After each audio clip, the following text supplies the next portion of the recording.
It's all about sustaining for worship. Aba, ang ganda, no? Sustaining for worship. Eh, nasaan na yung mga membro? Para wala yata sa mood mag-worship, ah. Sustaining for worship. Subuksan po natin mga Biblia. Dito po tayo sa Hebrews chapter 10, verse number 25. So I would like to request everybody to please stand and let's read the Word of God. Hebrews chapter 10, verse number 25. Sabi nila, yung Hebrews, yung po yung sulat ng aklat o libro para daw pa sa mga mahilig magkape. Hebrews. So, di ba?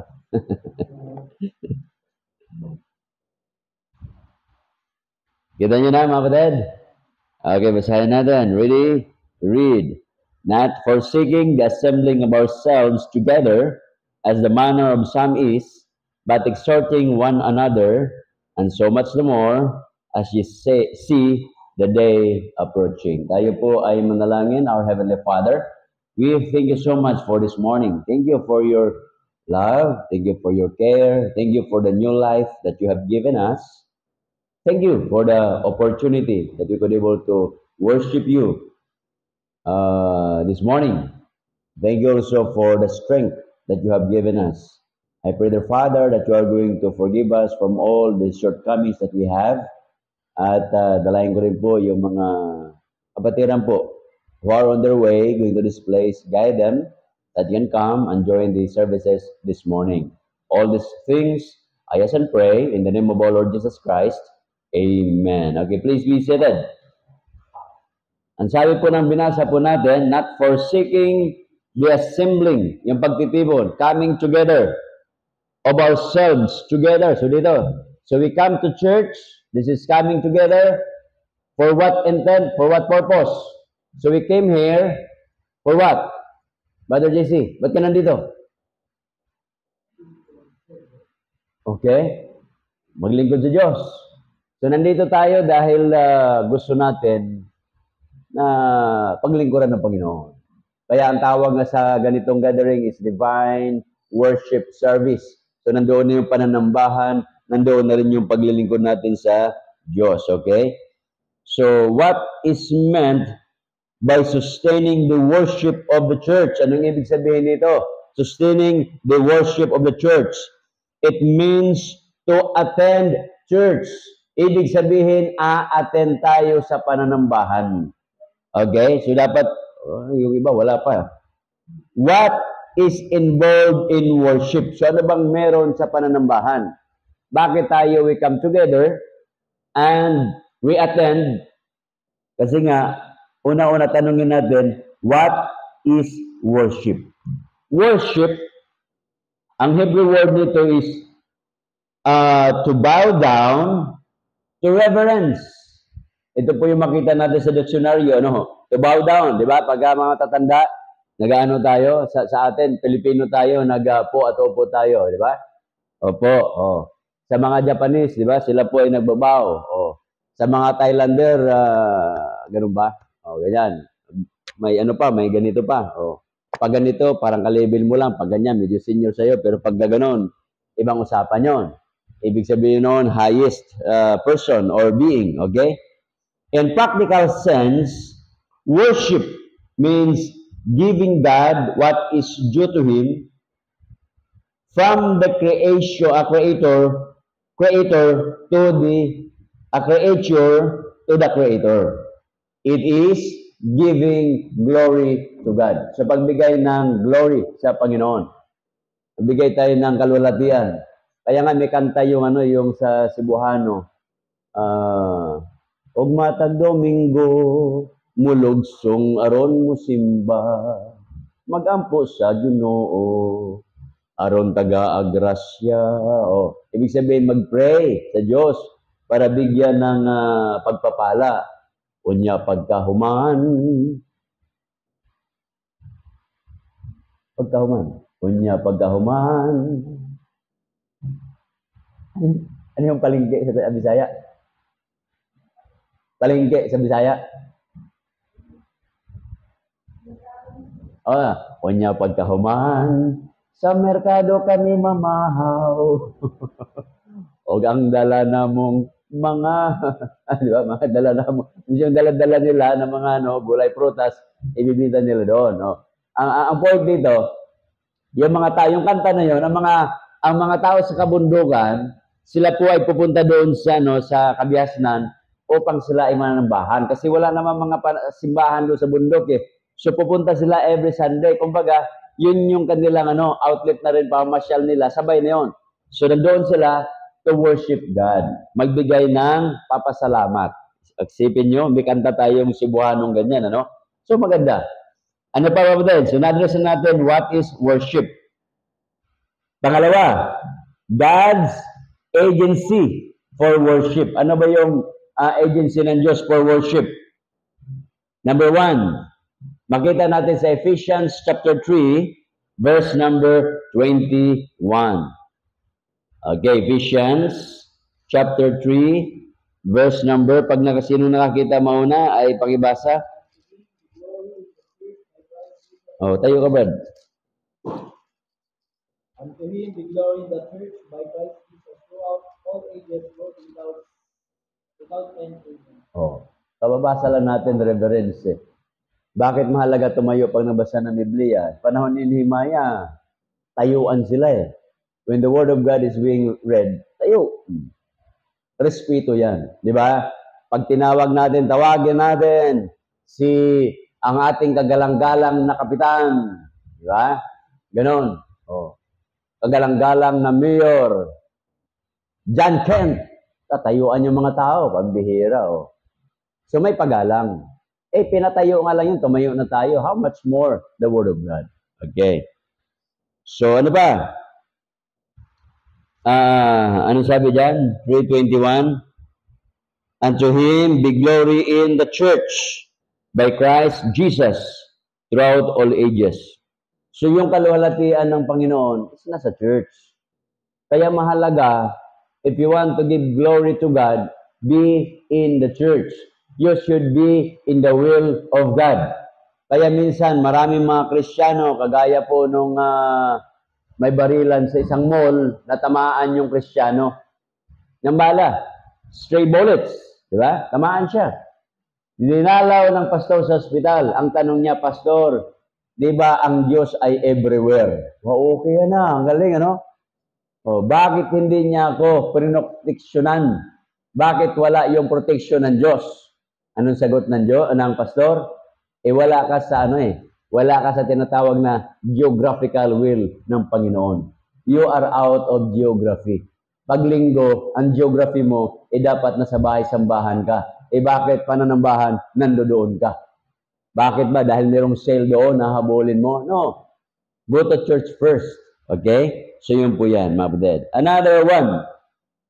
If worship means giving glory to God, then this verse takes on greater meaning and should have a greater impact on our thinking. Pag-iisip natin, dapat ang pag-iisip natin, lagi tayo nag-iisip about worship.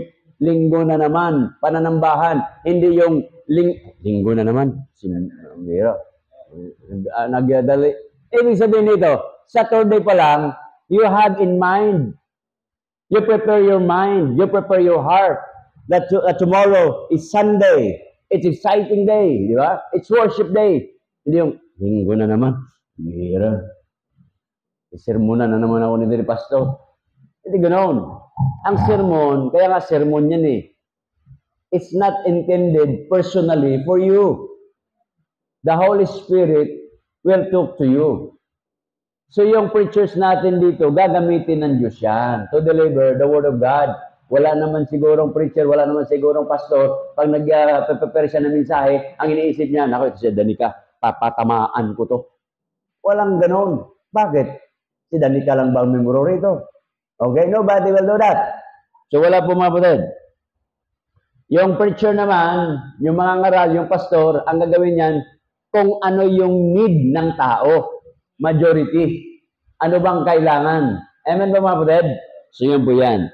So a person is not more justified in staying out of church and seeking to worship God by ignoring the church then a member of the family would be to remain separated from and ignore his family. Sa isang pamilya, kung kapamilya ka, kabahagi ka ng pamilya, you should not ignore your family member. So dapat nandyan ka sa pamilya mo, magtulungan, magkwentuhan. Kaya nga yun ang problema ng ating lipunan ngayon. Marami po mga kabataan, ayaw sa bahay kasi nga hindi na wholesome yung bahay.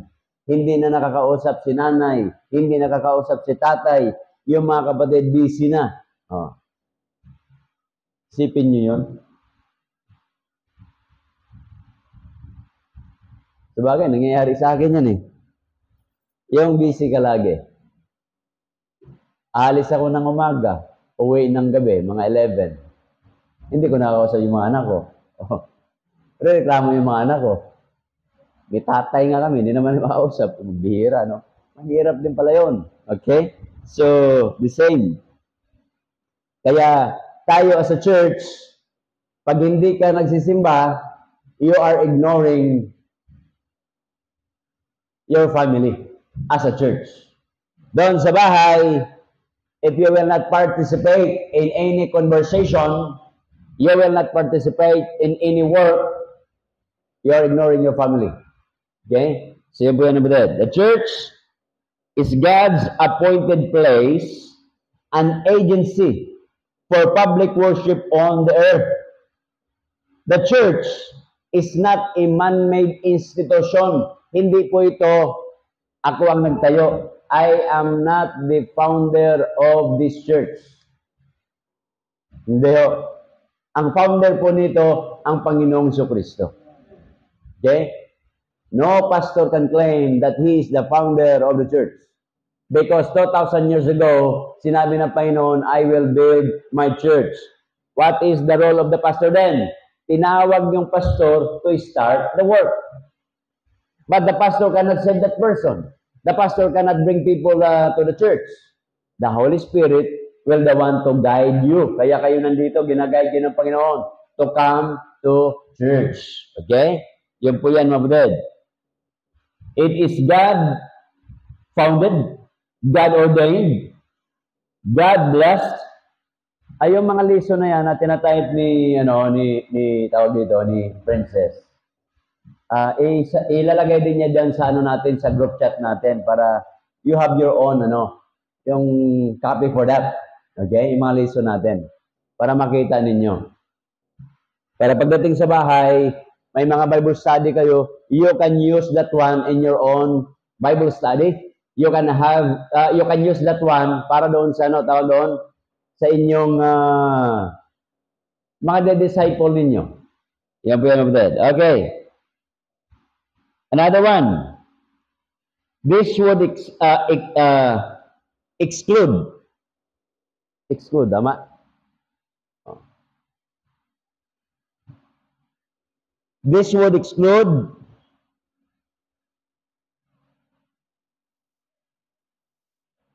substituting television and radio on Sunday for church attendance.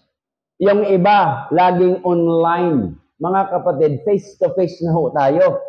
Nakuha niyo ba yun?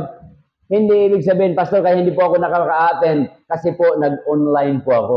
Nasa television po ako nanambahan. Hindi po yan. Kasi po busy po ako. No. Ang pananambahan po ay face-to-face. Nandito ho kayo. Kaya mahirap yung minsan yung ganong klaseng pag-uugali, Ano sabi dyan? This would eliminate anything but the local church as a means of worship. So itong church na ito po yung means for worship. Not the television, not your YouTube, not your Facebook live. Hindi po yan. Meron bang Messenger live? Wala, ha? Meron? Messenger live, meron. Oh. Kasi nasanay na yung mga membro na ito eh. Alam nyo ba hanggang ngayon, marami pa rin nag-online yung mga Kristiyano because of that? Oh. Yung may mga psychological problem na ba? Ang laging nilang rason ay napakasimple. Yung bang madali silang magkasakit. Hindi po yan mga budod. Okay? nothing puts a man's spiritual life in more serious peril. Nothing hinders his spiritual progress. Nothing is more harmful as an example to others than staying away from church. So the moment you stay away, parang ano yan, parang nagluluto ka, kahoy gamit mo, nilagyan, siya magluto ng kahoy dito. Oh, Brother Terso, marunong magluto ng kahoy yan. Ngayon kasi mga bataan, hindi na marunong magluto sa kahoy eh. Oh, ikaw, Francis, marunong ka magluto sa kahoy? Okay ah. Ayos, marunong pa magluto sa bahay. So ito yata si JC, hindi na marunong eh. Hindi na? Marunong din, oh. Pag nagluto ka sa kahoy, hindi pa pwedeng isang kahoy lang gamitin mo. Walang patutunguhan yan. Kahit yung mga 3 o 4 na kahoy, mahirap pa rin yan. Pero pag marami kang apoy. But the moment, kukunin mo yung isa kasi nag-reduce ka na, kumulo na di ba? Ipainin mo na. Kukunin mo na yung isa, itabi mo, anong mawala doon sa isa? Unti-unting namamatay. So the moment you stay out of the church, slowly, gradually, surely, manlalamig ka. Manghihina ka.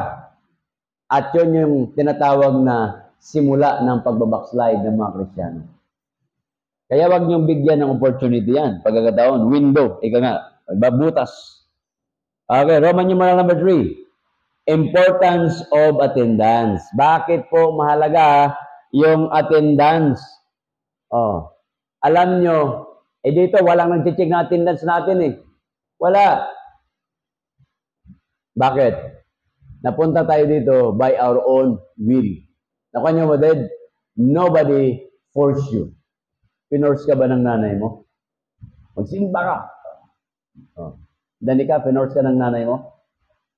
Wala, hindi si Danica pinorse ng nanay mo.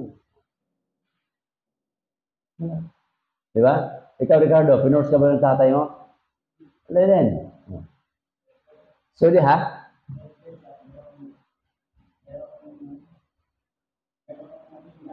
Meron attendance.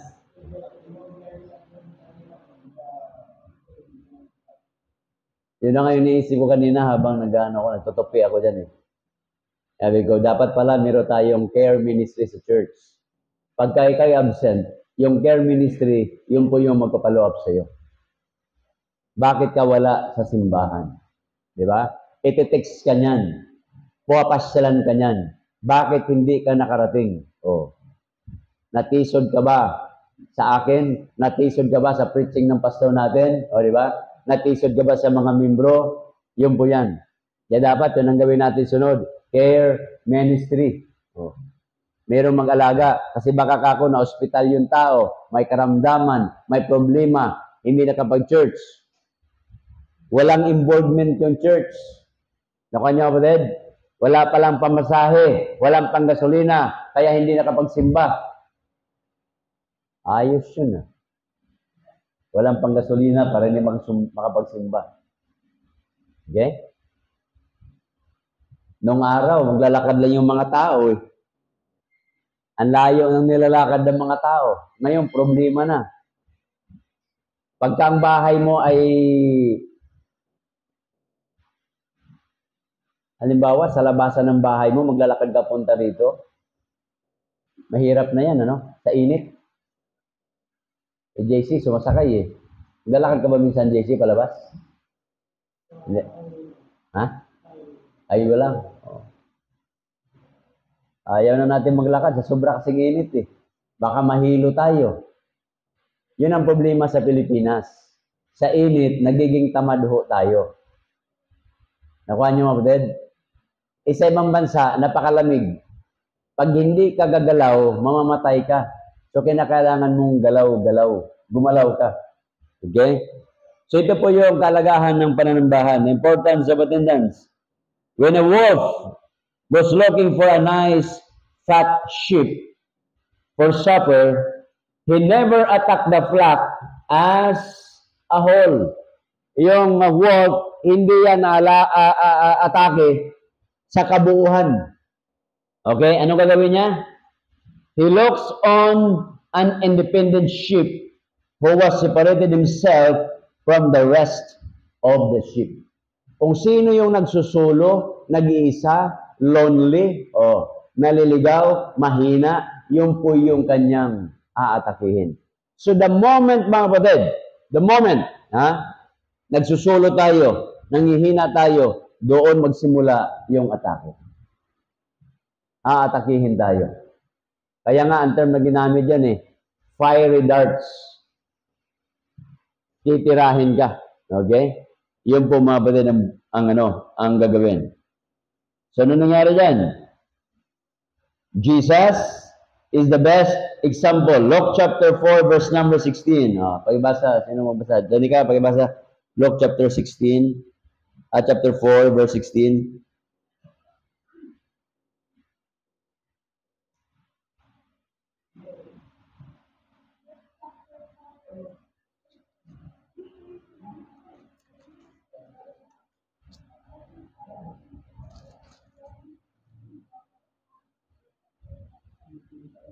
Di ba? So, ang Panginoon natin, customary na niya. Anong customary niya? Na siya po ay pupunta sa church Sunday after Sunday. Yun po yung customary ng Panginoon. Kaya makita natin dyan, and He came to Nazareth, where He had been brought up, and as His custom was. Customary ng Panginoon. Nakita niyo ang word na yan? Custom. Ibig sabihin noon, kaugalian. Ang pananambahan po ay kaugalian na po natin. Kaugalian yan. Ikaw yan, ugali mo yan. Kaya pag hindi ka magsimba, ano sabihin ng mga tao? Ba't hindi nagsimba yan si Terso? Namamanga sila Kasi ugali mong magsimba.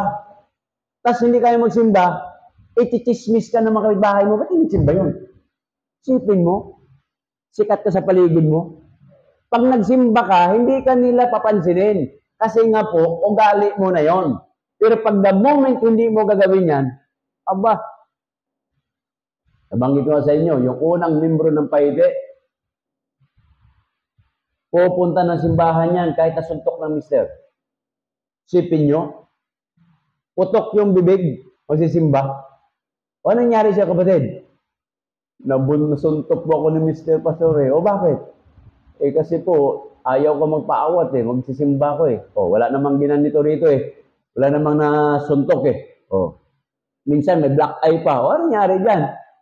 Nasuntok po ako. Kasi magsisimba po ako. Ay, grabe naman. But one time, kasi ayaw na niya masaktan, 8:30 ang Sunday school namin, 8:30 na, nakahiga pa siya. Sabi ng mister niya, gumising ka na. Bakit?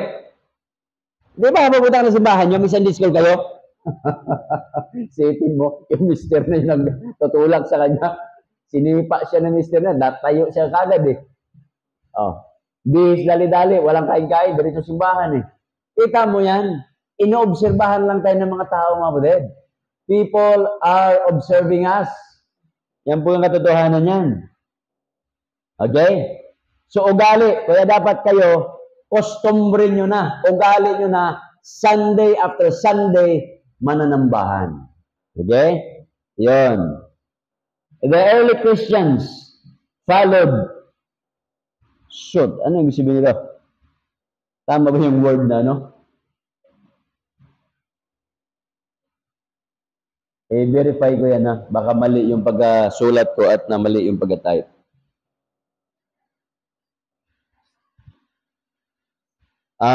Maaring ito ay the early Christians follow the example. So, merong halimbawa. Tingnan natin, follow the example.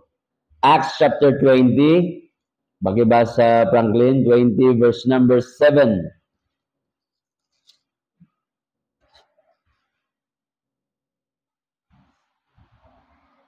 Acts chapter 20, verse 7, and upon the first day of the week, the disciples came together to break bread, all preaching to them, ready to depart on the morrow, to the feast and the midnight. Oh. Pwede nga to, the early Christians followed example or followed the same tawag doon, custom. Kasi kaugalian na ito eh. Kasi pag nabasa natin verse 7, upon the first day of the week. Anong ibig sabihin noon? Upon the first day of the week. Ano po yung first day of the week? Kaya pag tinignan natin yung mga kalendaryo, ang kalendaryo ay pula. Diba? Sunday. Ang problema, sabi ng mga boss natin, mga teacher natin, Monday is the first day of the week. Unang araw. Unang araw yun sa pag-aaral nyo, unang araw sa pagtatrabaho. Unang araw ay holiday po yan. Kasi nga, intended yan na tayo po ay mananambahan. Nakuha niyo ba, kapatid? So, first day of the week is Sunday. Kaya sabi po dyan, upon the first day came together. Sama-sama. Bakit? Para mananambahan. Okay? So, yun po yan, kapatid. Ano pa? 1 Corinthians 16, verse number 2. 16. Brother Joey. 1 Corinthians 16, verse number 2.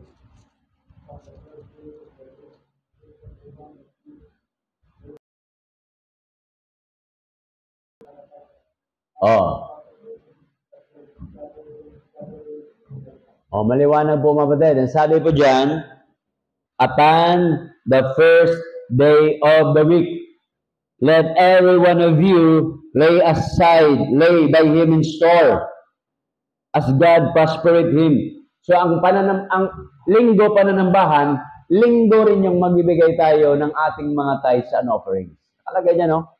No. Let every one of you lay by him in store, as God prospered him. Pag ikaw ay pinagpala, iba naman mga pilosopo, pastor, nakalagay dyan him, ibig sabihin lalaki. Hindi po yung babae dyan. Hindi po. Kasama na po kayo doon. Huwag tayong masyadong pilosopo. Okay? Ako mga babae na yun po hindi magbigay. Lahat po. Okay? So yun po yan, mga kapatid. So mahalaga po yung pananambahan. Kasi halimbawa ng Panginoon yan at sinunod ng mga early Christians. Next in line, number 4. The purpose of attendance. Ito yung purpose ng attendance. Bakit tayo a-attend sa pananambahan? Anong meron? Anong purpose niyan? Number 1, for worship. Sumasamba tayo sa Diyos. Pag nandito tayo, sasamba tayo sa Diyos. Ibig sabihin, ano ba yung pagsamba sa Diyos, Pastor? Ang ibig sabihin noon,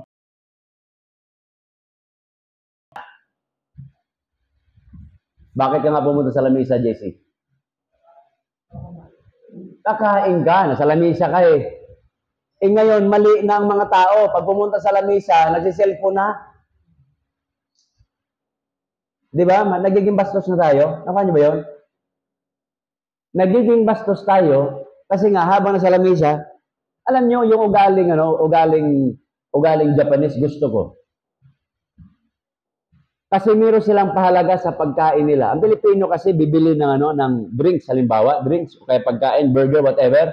Pagkabili niyan habang kumakain nagbunguya, lalakad. Kaya sabi nga nila Filipinos eat like Carabao. Nguya na nguya habang naglalakad. Sila po kasi, yung ugali nila, pagkabili, nandoon sila. Mabilis. Iinom sila, nandoon lang, iinom, at kakain sila. Pagkatapos yung tapos na. Nakuha niyo, kapatid? Tayo kasi, hala, sige. Habang naglalakad. Kaya, nakita ko, sila mayroong respeto sa pagkain at sa inumin. Tayo, taken for granted. Siguro, kung hindi man tayo nagbabiyahe din, hindi nagmamadali, pwede naman siguro nating respeto ng konti. Snacks na ito, salamat po sa inumin na ito, salamat. Pagkatapos, naglalakad ka lang.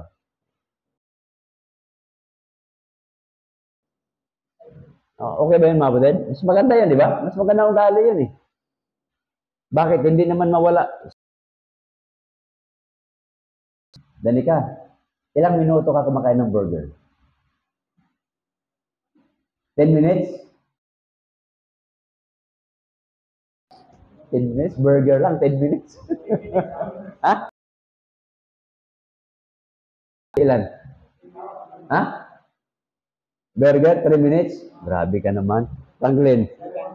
Seconds ka lang kay Franklin eh. Sino lang mali?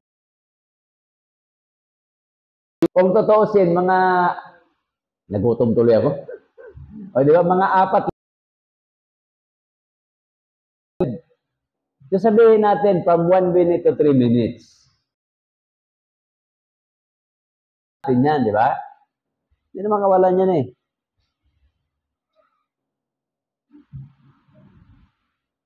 Kaya nandito tayo.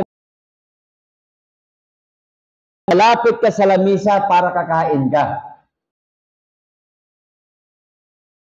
Kasi pag wala ho, manghihina ka, manglalabot ka, hindi ka makakilos. Sa church, hindi para makipagmarites.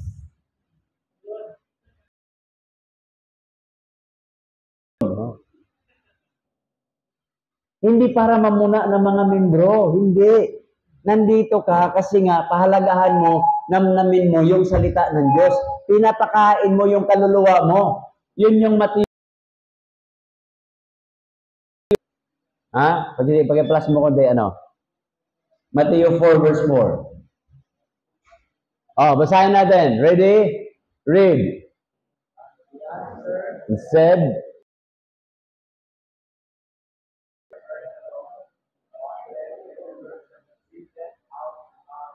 yan, di ba? Ang ganda eh.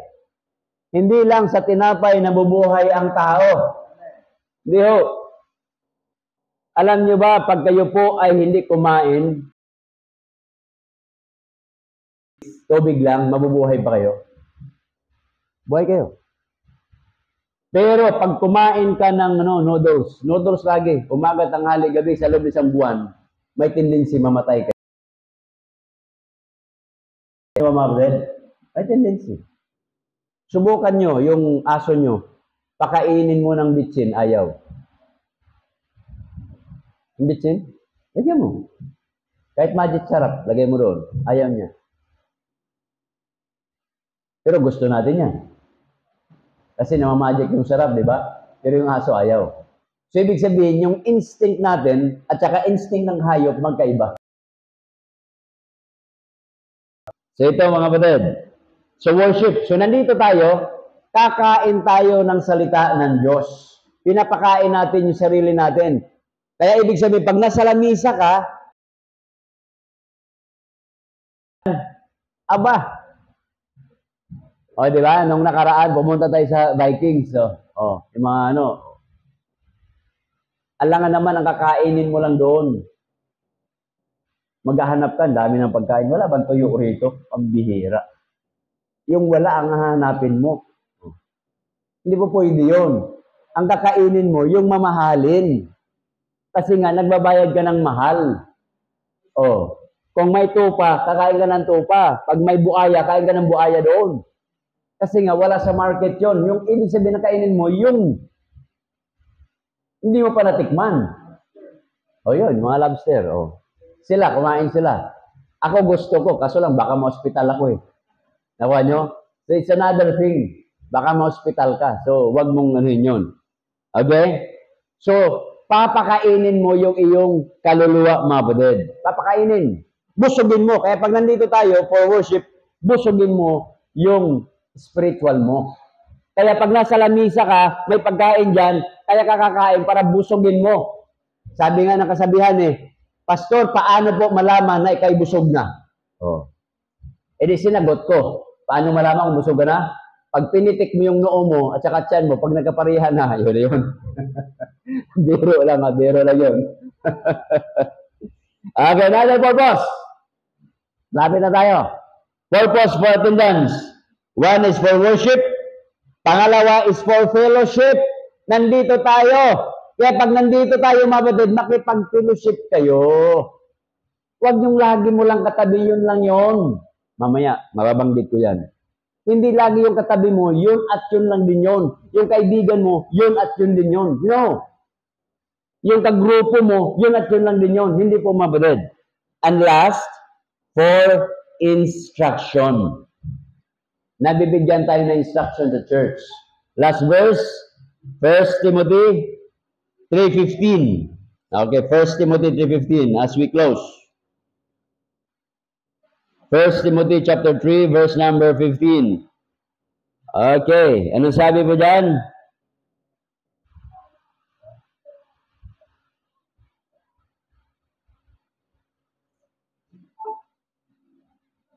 Second.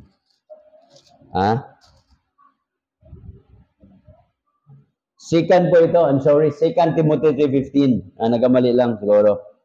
Ang sabi po dyan, and that which are able to make thee wise. Oh, ito pala, naislakan tayo that the Bible will able to make you wise. Ito, gusto mo maging wise ka? Dito po, sa Bibliang ito. Okay? So,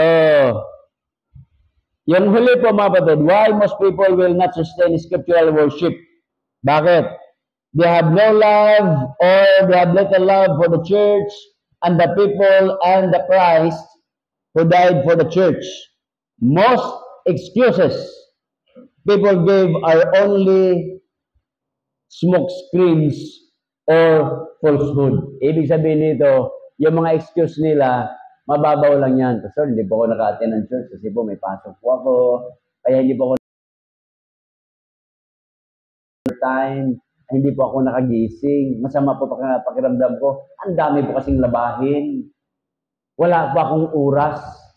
Yun yung mga dahilan na hindi po tinatanggap ng Diyos. Sabihin mo walang oras. Kung ang Diyos walang oras sa'yo. Alam niyo ba, pag kinuha lang ng Diyos yung 1 minuto mo, patay ka. Itigil lang ng Diyos yung hangin sa buong mundo, patay ang tao eh. Oh, nakuha niyo ba, kapatid? Only 1 minute everybody will die. Kaso lang ang Diyos, grabe. Di ba? Ganun ang Panginoon kabait sa atin. Tumaya po tayo, mga kapatid, at tayo po ay manalangin. Yung lesson po natin ay ipopost po ni Princess doon po sa yung mga lessons, ano ho. Magagamit ninyo for Bible study, magagamit ninyo para sa inyo po mga discipleship. Tayo po ay manalangin. Kasama na rin yung ating pagbibigayan sa Sunday School po. Heavenly Father, we thank you so much for this morning. Thank you for the lessons that we have learned this morning, O Father, na kami po ay na-refresh, kami po ay na-instructan ng salita po ninyo upang kami po ay mag-mature, tumibay po ang aming pananampalataya. As we give our Sunday School offering, O Father, bless us this morning. All these things, I ask. Amen.